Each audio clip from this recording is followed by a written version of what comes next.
Good morning. In just 10 days, the state children's health insurance program, known as S-CHIP, is set to expire. This important program helps children whose families cannot afford private health insurance but do not qualify for Medicaid to get coverage they need. I have strongly supported S-CHIP as a governor, and I have done so as president. My 2008 budget proposed to increase S-CHIP funding by $5 billion over 5 years. It's a 20% increase over current levels of funding. Unfortunately, instead of working with the administration to enact this funding increase for children's health, Democrats in Congress have decided to pass a bill they know that will be vetoed. One of their leaders has even said such a veto would be, quote, a political victory. As if this weren't irresponsible enough, Congress is waiting until the S-CHIP program is just about to expire before getting a final bill passed. In other words, members of Congress are putting health coverage for poor children at risk so they can score political points in Washington. The legislation would raise taxes on working people and would raise spending by between $35 to $50 billion.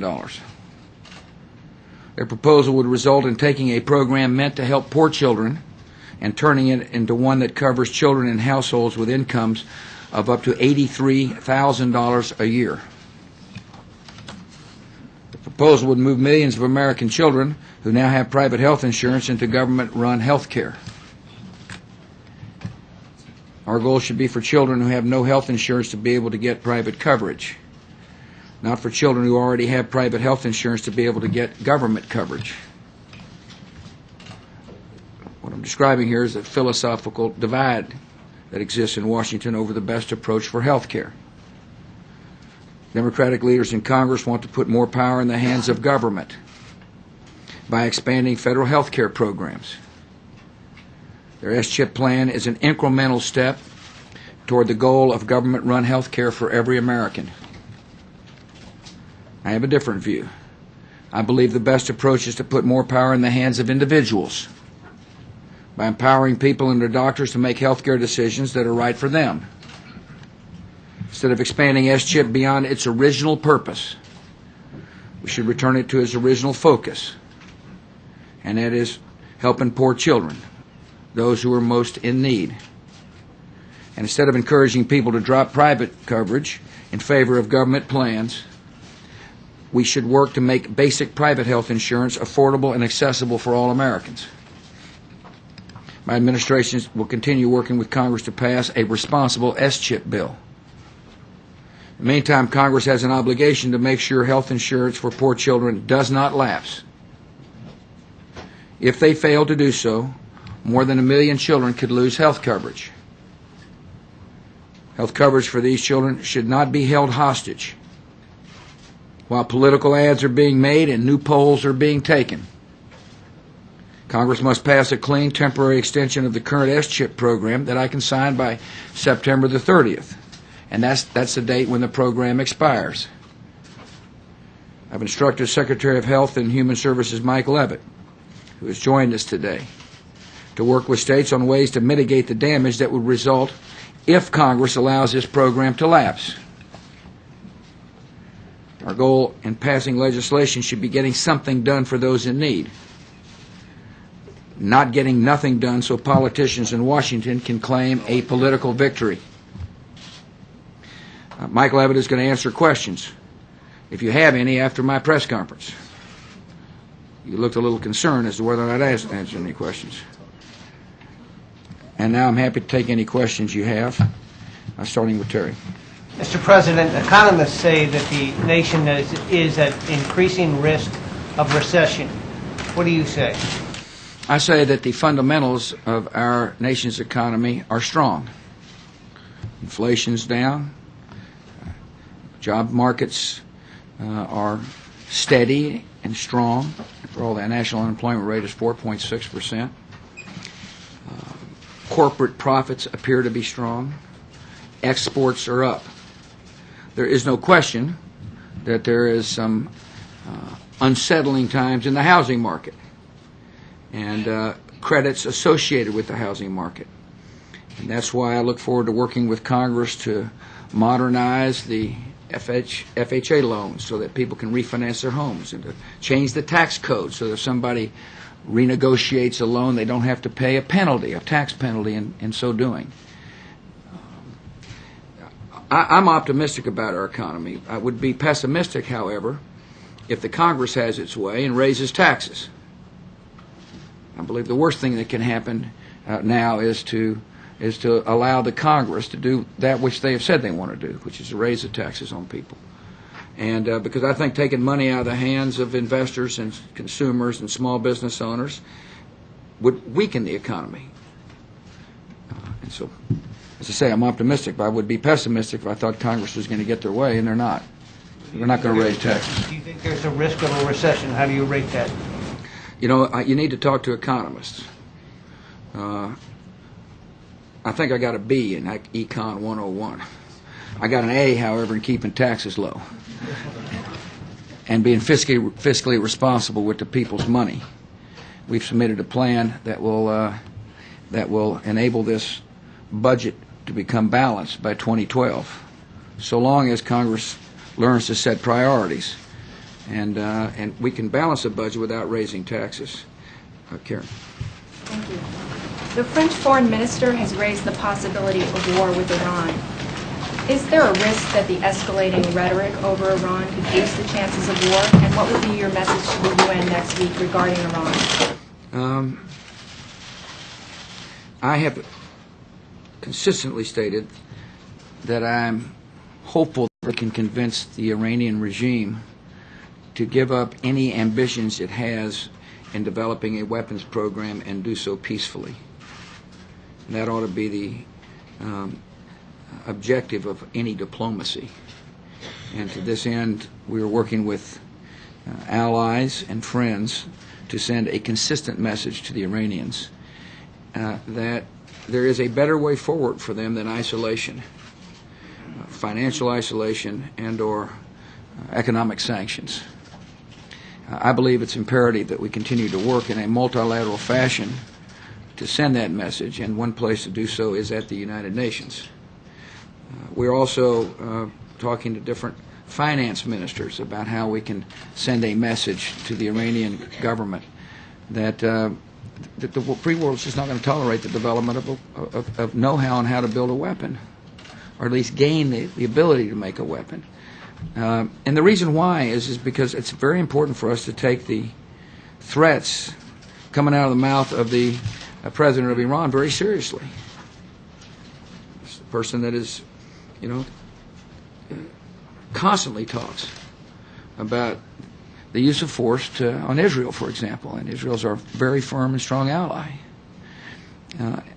I also, it's very important for the Iranian people to know that the United States recognizes the grand tradition and history of Iran, and that we respect the people of Iran. We just believe that their government has made choices that make it difficult for them to realize their dreams, to realize their full potential. The Iranian economy is suffering, some of it through mismanagement, some of it as a result of international pressures. And the people of Iran have got to know that some of the suffering that they're having inside their country is caused by their government. It's inability to work with the world in a responsible way regarding their desire to enrich uranium. And so we'll keep the pressure on them. And again, the objective, of course, is to solve this peacefully. David, welcome back. Thank you, Mr. President. Where have you been? I've been around. You've been doing those shows. Sir, Israeli opposition leader Netanyahu has now spoken openly about Israel's bombing raid on a target in Syria earlier in the month. I wonder if you could tell us what the target was, whether you supported this bombing raid, and what do you think it does to change the dynamic in an already hot region in terms of Syria and Iran and the dispute with Israel, and whether the U.S. could be drawn into any of this? I'm not going to comment on the matter. Would you like another question? Did you support it? I'm not going to comment on the matter. Can you comment about your concerns that come out of it at all, for the region? No. saying I'm not going to comment on the matter means I'm not going to comment on the matter. You're welcome to ask another question if you'd like to. I'll ask on a you different subject. I'll ask you about Iraq. Efforts to curtail the deployment of troops is an ongoing debate right now. One of the things you spoke about in your address last week had to do with impatience with the Iraqi government, and you spoke about that, but not in much detail. How is that dynamic changing, your level of frustration with the lack of political progress, and how long can Americans reasonably expect you to wait before you take some kind of action that really forces the Iraqi government's hand to reach the goals of reconciliation that you've set for them? In my speech, I made it clear that there has to be a change in security for there to be reconciliation. And I also said that progress will yield fewer troops. In other words, return on success. That's what I said. There are two types of reconciliation, David. One is that reconciliation, that very visible reconciliation that happens through the passage of law. In other words, it's reconciliation that shows the Iraqi people that people from different backgrounds can get along, and at the same time that government can function. Clearly, there needs to be work there. In other words, there needs to be the passage of law. For example, we strongly believe that an oil revenue sharing law will send a message to Sunni, Shia, and Kurd alike that there is an effort at the national level to achieve reconciliation. Having said that, however, there is a functioning government. And the reason I bring, I guess my point is this, that in spite of the fact they haven't passed a law, there is the sharing of oil revenues on a relatively equitable basis. The other, and so we'll continue to work with the government to insist and impress upon them the need for there to be the passage of law, whether it be provincial election laws or de-Ba'athification law or the oil law. There is local reconciliation taking place. I had a fascinating conversation in the Roosevelt Room earlier this week with members of provincial reconstruction teams from around Iraq who talked about how people are sick and tired of murder and violence, and that they expect their local governments and their central government to be more responsive to their needs, and local governments are beginning to respond. Part of the reason why there's not this kind of instant democracy in Iraq is because people are still recovering from Saddam Hussein's brutal rule. I thought an interesting comment was made when somebody said to me, I heard somebody say, where's Mandela? Well, Mandela's dead because Saddam Hussein killed all the Mandelas. He was a brutal tyrant that divided people up and split families, and people are recovering from this. So there's a psychological recovery that is taking place, and it's hard work for them, and I understand it's hard work for them. Having said that, I'm not going to give them a pass when it comes to the central government's reconciliation efforts. I also said in my speech, local politics will drive national politics, and I believe that. I believe as more reconciliation takes place at the local level, you'll see a more responsive central government. Yes. Thank you, Mr. President. Your Defense Secretary, Robert Gates, was recently asked by New York Times columnist David Brooks if knowing what he knows now, invading Iraq was a good idea. And I believe your Defense Secretary answered, I don't know. Does that represent daylight with you?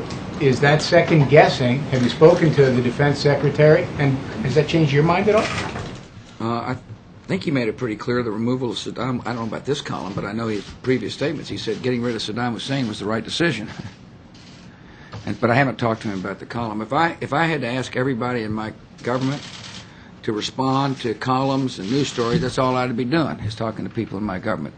I am absolutely convinced Secretary Gates knows that removing Saddam was the right thing, and I'm absolutely convinced he believes we will succeed in Iraq. And so I've got a lot of trust in the man. He's doing a fine job as the Secretary. Martha. You won't comment on what the Israelis may or may not have done. That's an accurate statement. I hope you got the result of my answer. Now you're afraid, yeah. Of course, now Gregory's worried I'm actually going to comment, see. That's what I'm hoping. I'm not going to, so you might want to go to another subject. Comment on that, but let's talk about whether or not you believe that North Korea is aiding Syria with a nuclear program. We have made it clear, and will continue to make it clear to the North Koreans through the six-party talks, that we expect them to honor their commitment to give up weapons and weapons programs, and to the extent that they are proliferating, we expect them to stop that proliferation if they want the six-party talks to be successful. In other words, whether it be the exportation of information and or materials is an important part. It doesn't matter to us whether they do in terms of the six-party talks, because they're both equally important, I guess is the best way to say it. In other words, it does matter whether they, let me rephrase that, it matters whether they are, but the concept of proliferation is equally important as getting rid of programs and weapons. So you believe they are aiding Syria? It's a general statement that we expect them not to be proliferating. Mr. President, thousands of people are marching today in Jena, Louisiana, in a racially charged case involving 6 black students defeating a white student. Also not far from the White House recently, there was a noose that was found hanging from a tree at a college campus. You have worked very hard to bring blacks and Hispanics into your party, but the fallout from the immigration debate and even some Republican presidential candidates' refusal to go to debates at Univision as well as Morgan State calls into question whether or not the state of race relations is deteriorating in this country, and specifically in your party. Your thoughts? My advice to whoever will be our nominee is to reach out to the African American community as well as other communities. Because I believe that we've got a very strong record when it comes to empowerment, when it comes to education or home ownership or small business formation. The events in Louisiana have saddened me, and I understand the emotions. The Justice Department and the FBI are monitoring the situation down there, and all of us in America want there to be fairness when it comes to justice. And but we've got a good record to run on, and my advice to our candidate would be to run on it. Do you think this is a defining moment in race relations? President, Iran's president, Ahmadinejad, says he wants to go to ground zero and place a wreath there. There is some objection to that in New York. What are your thoughts? My thoughts are that the local police will make the proper decision, and that if they decide for him not to go, like it looks like they have, I can understand why they would not want somebody who's running a country who's a state sponsor of terror down there at the site. Roger. Mr. President, back to the economy for a moment. The Fed took its half-point rate cut the other day. Do you think that was enough to stave off recession? And if not, are there other steps you're prepared to do to make sure? Roger, I do not comment on the decisions made by the Fed. I will comment on Ben Bernanke. I think he's doing a fine job. The White House and the Congress are responsible for fiscal policy. The worst decision that Congress could make would be to raise taxes during this period. We don't need to raise taxes in order to fund budget priorities. We have submitted a budget that shows we can get to balance by 2012 without raising taxes, and it's one of the reasons I feel so strongly about that's why I'm not going to let the taxes be raised. What do you say to those who criticize you for not speaking out on the situation in Louisiana, particularly given your passionate remarks after Hurricane Katrina were outrageous? People say you fallen silent. As you know, this is an ongoing trial. There's litigation taking place. I feel strongly that there ought to be fair justice, and I just spoke out on it. Mr. President, former Secretary of Defense Rumsfeld recently was asked if he missed you. He said no. Oh, wait a minute. I miss him. Alan Greenspan has come out with a recent book, criticizing you for being fiscally irresponsible, and they're not the first former government officials to come out and be critical of you. And I'm wondering two things. First, do you feel betrayed by some of these people who have served you and then have come out and criticized you? And then, more particularly, can you respond to Greenspan's criticism? My feelings are not hurt. You might have been a little selective in quoting Donald Rumsfeld, which I know you didn't mean to be. You know, I respect Secretary Rumsfeld. I believe he did a fine job, and I respect Alan Greenspan. I respectfully disagree with Alan Greenspan when it comes to saying that this administration didn't handle the fiscal issues we faced in good fashion. As a matter of fact, we did. The deficit as a percent of GDP is low. It's lower than 30-year average. We have submitted a plan to balance the budget. We dealt with a recession, a terrorist attack, and corporate scandals. And we did it by cutting taxes. The tax cuts worked. The economy recovered. People are working. Interest rates are low. I'm a supply-sider. I believe supply-side economics, when properly instituted, enables us to achieve certain objectives. One, people finding work and there's hope in the economy. Two, that supply-side economics yields additional tax revenues. And if we're smart about how we manage the fiscal budget, it leads to balance. And that's what we have done. We are fighting a war at the same time that we're headed toward balance. In other words, we're making sure our troops get the money they need and veterans get the benefits they need. The former Chairman Greenspan and I spent a lot of time talking about the unfunded liabilities inherent in Social Security and Medicare.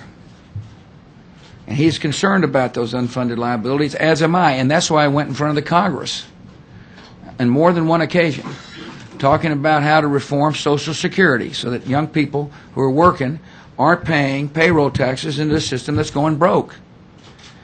I'm not going to give up on entitlement reform, but it's going to require members of both parties to recognize we have a problem that ought to be solved now. It's time to. I thought it was time to come together a couple of years ago, and there wasn't the political will in Congress. And I'm not so sure we're going to find it now, but I'm going to keep trying because, like the chairman, I understand that the biggest issue we got with the deficit are those deficits inherent in these entitlement programs. John. Mr. President, there's a deal taking shape this morning where the government of Dubai would buy a share of stake in the NASDAQ stock market. And there is some concern being expressed on Capitol Hill about this. It's another deal involving people overseas that we might not trust. What's your reaction to it, and also what's your level of concern about protectionism in general? My reaction is that we have a reform process in place that will be able to deal with this issue. In other words, we're going to take a good look at it as to whether or not it has any national security implications involved in the transaction. And I'm comfortable with the process to go forward. John, I'm also I am concerned about protectionism. I'm concerned about it because if the United States loses its confidence when it comes to trading, it'll make it less likely our economy will grow. And I just told you one of the underpinnings of our support is the fact that exports for Economic Vitality Day is the fact that exports are up. And workers benefit when we're selling products overseas. And I believe these free trade agreements will be an interesting test of protectionism, whether protectionism is real. We've got 4 trade agreements that we've negotiated that we want to get passed.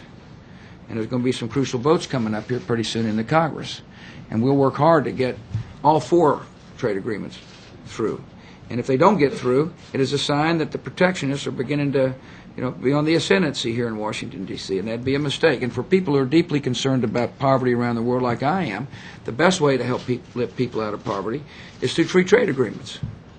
And that's why we're dedicated to the Doha round that Secretary Schwab is so actively engaged in. Not Secretary Schwab, trade negotiator Schwab. And we're committed to reaching an accord with these nations so that because trade helps poor people realize a better life, and it's a proven fact. I'm also worried about isolationism. Isolationism tends to run hand in hand with protectionism. You'll find isolationists are those who say it's not our business what happens overseas. It doesn't matter if there's a free society in the heart of the Middle East as far as our long-term security and peace. I just strongly reject that. I think it does matter a lot that the United States is working with other nations to promote liberty and freedom, because I believe liberty is a change agent. Liberty can help hostile parts of the world become peaceful parts of the world. You know, our strategy in dealing with these extremists who still want to attack us is on the one hand chase them and find them and bring them to justice, and on the other hand help change the conditions that caused 19 kids to get on airplanes and come and kill nearly 3,000 citizens on our soil. The best way to do that is to be active with foreign policy. Is not to lose faith in values, but to actively promote universal values. An isolationist would say it's not worth it. Doesn't matter to the United States of America. Well, I think it does matter, and I think it matters a lot. Herman, have you got a question? Yes, sir. Thank you. You're welcome. Mr. President, for Republicans seeking election next year, are you an asset or a liability? Strong asset. Man. Can I follow? No. I knew I made a mistake calling on you in the first place. He's known you a long time. Yeah, yes. And the problem is I called on him, and I've known him for a long time. Yeah. Look, candidates who go out and say that the United States is vulnerable to attack and we're going to make sure our professionals have the tools necessary to protect us are going to do well. Candidates who go out and say that helping these Iraqis realize the benefits of democracy are going to do well. Candidates who go out and say that it's very important for the United States to have clear principles when it comes to foreign policy, they'll do well. Candidates who say we're not going to raise your taxes will do well. Quick follow, if I may, Mr. President? No, you may not. Mr. President, back to your grade point average on holding the line on taxes. I thought you were going to talk about the actual grade point average.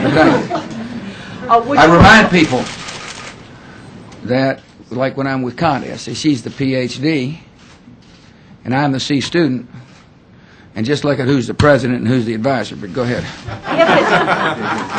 If there is a tax increase on cigarettes to fund the S-CHIPS program, is that a tax increase you oppose? It does. We don't need to raise taxes. What I want is the Congress to be focused on making sure poor children get the health insurance they were promised. Instead, Congress has made a decision to expand the eligibility up to $80,000.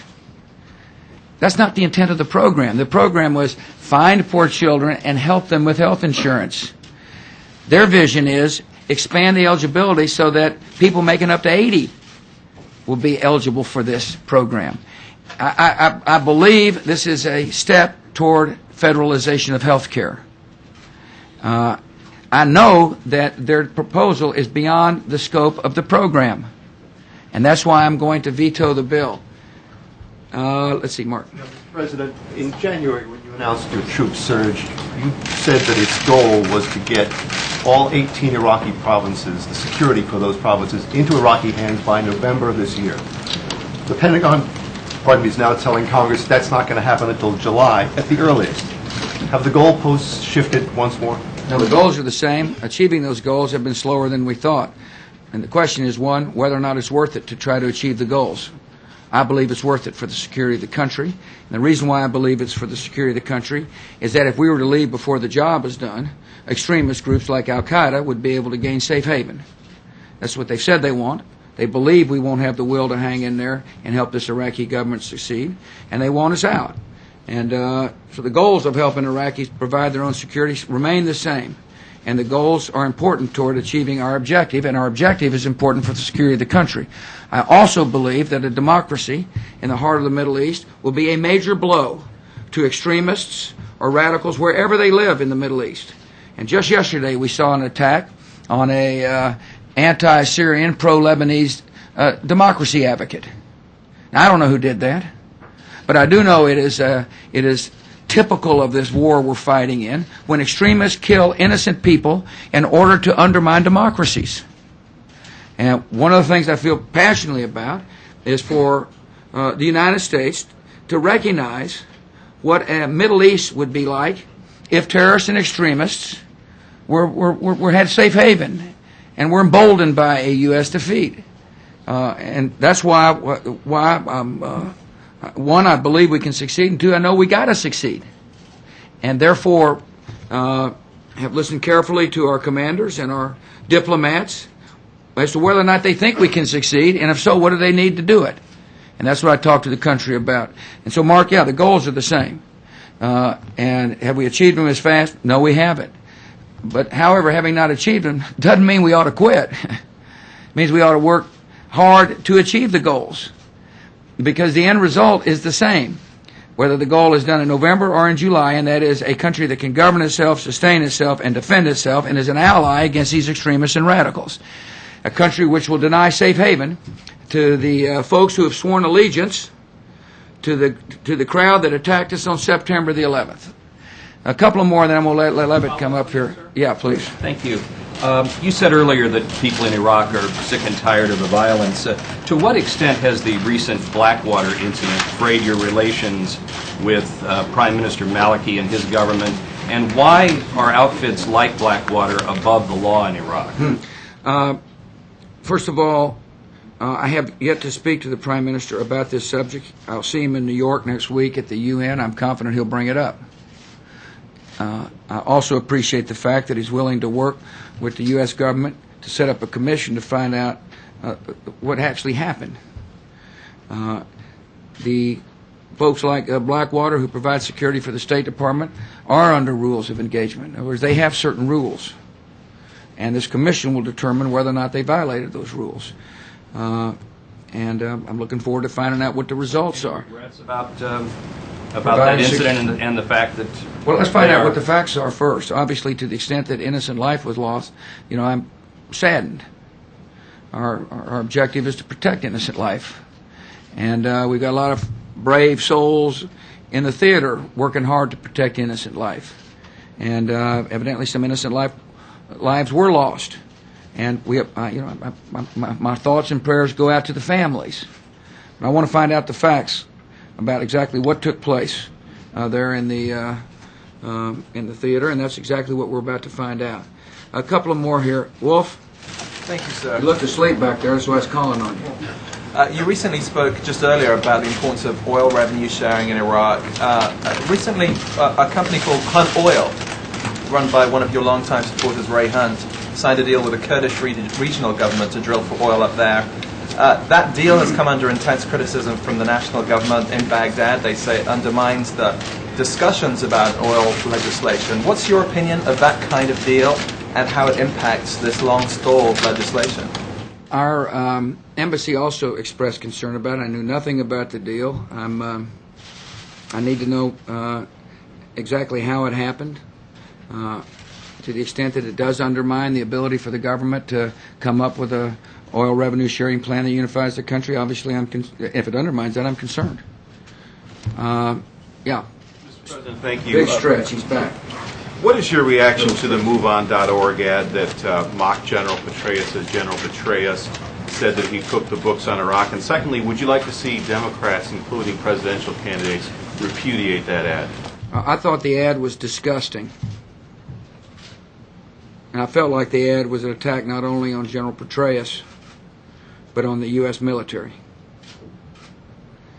And I was disappointed that not more leaders in the Democrat Party spoke out strongly against that kind of ad. And that leads me to come to this conclusion, that most Democrats are afraid of irritating a left-wing group like MoveOn.org, are more afraid of irritating them than they are of irritating the United States military. That was a sorry deal. And it's one thing to attack me. It's another thing to attack somebody like General Petraeus. All right, Levitt is going to answer some questions if you have any for him. Make sure they're tone them down a little bit. This is his first time in here.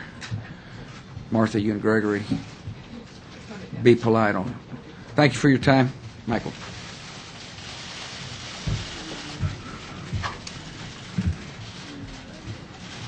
Good morning. The President has asked that I respond to any questions that you have with respect to S-chip.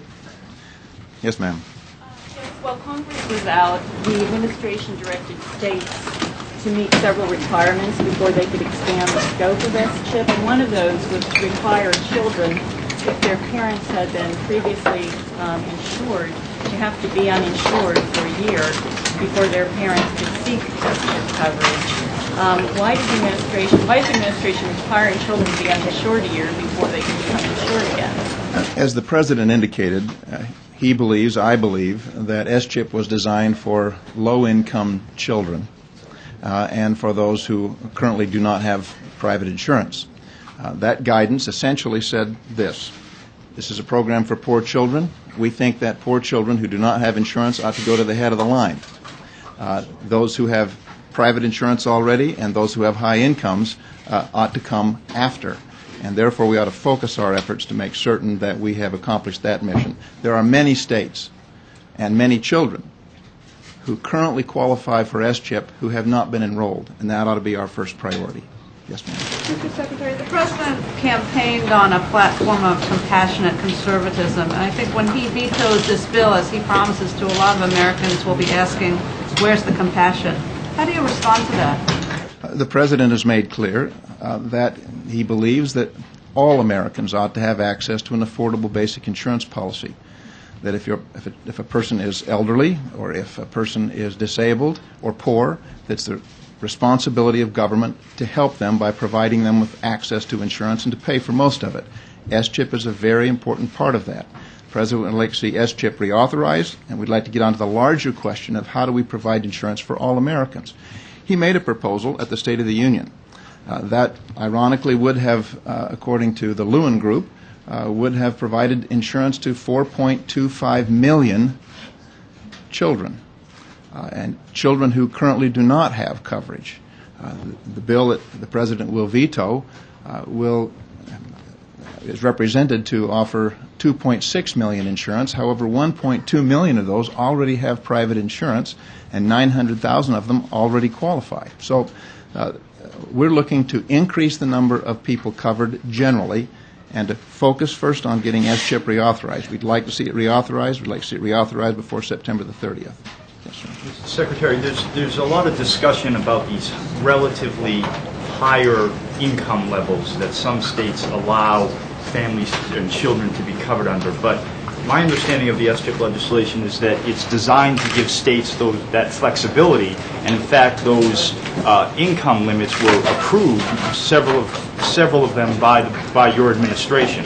So why was flexibility a good idea in the initial version of the law, and now you seem to want to steer these states into more of a one-size-fits-all approach? And could you, in commenting on that, could you comment on the fact that healthcare costs are indeed higher in many places than they are some other places? First, let me remind everyone that S-chip was designed as a program to provide coverage for children under 200%. What we now know is that children who are in the 200 to 300% of the poverty line, that 75% of them have coverage. That those who are 300 to 400%, that 90% have private coverage. But there are still those who are under 200% who do not. And so our effort has been to focus on those who have under 200% and to lay out guidelines to say before we start going to those who are in 300 to 400% of the poverty line and moving them from private insurance to government insurance, let's focus on those who are poor. This is a program for low-income children. We still have many to reach, and that needs to be our first objective. Following up, what about if states, could you address the flexibility question? If states choose to have different rules to cover different populations, why shouldn't that be allowed? Well, the guidance allows them to do that. It says essentially you need to put poor children at the front of the line, and once you've accomplished that mission, if you have money left in your allotment, then you're free to cover them at levels that you would choose. That's according to our guidance. People like Senator Grassley and everything are not been keen toward the White House position on this bill. Do you have the votes to sustain a veto? Yes. We believe that the Congress, the leadership of the House, and has been very clear that they would are prepared to stand with the President. Is a veto inevitable? Well, the President has said himself that at least the bill that we sense is coming from the conference or the combination of the House and Senate has some very serious problems. It helps those who are well off as opposed to those who are poor. It moves people from private insurance to government insurance. It covers adults. This is a program for children. It's funded with some budget gimmicks. It funds the first period of time and then goes from about $16 billion a year, and then the next year it drops to $3 billion. Well, they've done that to be able to meet a budget target, but clearly that means that they would have to either increase taxes or cut other places. And there's a better alternative. I mean, our message is very clear. We would like to have every American have access to an affordable policy. S-CHIP is an important part of that. It needs to be reauthorized. Now, the President has given me the assignment today to work with states to assure that we minimize any dilemmas that could come from Congress not acting. We'll be doing that. We believe that we can accomplish it, but not forever. And so the Congress does need to act. Can I clarify something you said, please? A moment ago, you said that the President would like to develop a plan that covers everyone, but then you also said the President would like to have a proposal that would increase accessibility to everyone. It was reported a few days ago that you told an editorial board that the President would like to work with Congress basically to cover everyone, and doesn't that mean universal health care coverage? What the President has said, and what I said to the editorial board, is that the President would like to see everyone have access to an affordable basic insurance policy. S-CHIP is an important part of that. He has made proposals that, in fact, independent evaluators have said that it would cover 16 million Americans. There are bills that have been filed in Congress that use a series of tools that would cover as many as 21 million. If either of those would pass, we would see 4 to 5 million children covered in that context. The President would like us to get S-CHIP reauthorized and then move on to the larger discussion about how we get every American access to an affordable basic policy. The President used the term today, a clean temporary extension of S-CHIP. What does that mean in your view? What is the temporary part of this? Well, it seems likely that Congress will not be able to achieve reauthorization by September the 30th. And therefore, so that we have no continuity problems, as he put it, the coverage doesn't lapse for children, he would like Congress to temporarily extend the existing program so as to achieve continuity of coverage. Is that specifically Chairman Barton's idea? Is that the Joe Barton method? Mr. Barton has, as I understand, is going to file legislation that would extend it for some period of time. I think what the President has said is that we need to extend it for a suitable period of time that we can work these differences out. Current funding levels or increased funding levels? Well, we need to extend it. It would depend on the length of time that they want to extend it. If they're prepared to extend it for a period of 6 months or 12 months, we'd obviously have to talk about additional funding because there would be needs. If it's a short term, then there is a narrow window here where we could, I think, minimize the amount of disruption. However, this needs to be reauthorized. There will be a problem if we don't get it reauthorized. You mentioned, or the President mentioned, some kind of mitigation that you would try to work out with the states. What is that all about? Let me explain that S-CHIP is a program that has allocations of money to states. Each state has an allocation, and they have to meet the requirements of their state legislature within that allocation. Most states have money still in their allocation that they can continue to spend after the program has, their authorization for additional funding has lapsed. There are 12 states that we have concern may not have substantial enough money to do that over a long period of time, and so the President has asked that I meet with each of the states and that we make certain that they have a plan in place to minimize the disruption that would come from Congress not acting. Is there any way you can get other money for the states that don't have much money? Is there any way to get more money to them short of an extension? The only way to do it after the authorization for us to spend money has lapsed would be to have a temporary extension, and that's what the President is asking for. Do you have a list of those 12 states? Do you have them all? I don't have them here, but I'm sure they can be provided. And actually, I think we're still working to assemble that list. I mean, we're working with each state, so it's likely we won't release the list until we've had a chance to meet with each state and determine just where they are. If Congress went along with the President's proposal and increased funding by $5 billion, my understanding is that just keeps the chip where it is now. I talked to Senator Orrin Hatch, who's been really active in this, and he said that's not enough. That the current program doesn't reach all of the people who are uninsured, even the children. If the President wants everyone to have access to an affordable health care plan, and there are children not being reached by the current program, why doesn't the administration want some other increase in funding, somewhere between $5 billion and the $35 billion being talked about? There are two questions here. One is a math problem, and the other is a question of ideology. With respect to the math problem, what number is required in order to fund those who would be covered by the existing program? It's important to state exactly what our proposal is. We desire to see SCHIP continue to cover those children who are under 200% of the poverty line. We believe that the $5 billion is adequate to do that. If it isn't, then we're prepared to talk about what the number should be, but it's the policy, the ideologic question that we want to focus on, because we think the bill that they're going to send it goes in an entirely different direction. It moves toward a system where the government runs and owns the system. The President supports a proposals that would allow the government to organize the system, where everyone could have access to an affordable basic policy, where the government does help those children who have low incomes, where we're not moving people from private insurance onto government insurance. That's the ideologic disagreement. I feel confident that if we resolve that the issue with respect to the numbers will work itself out.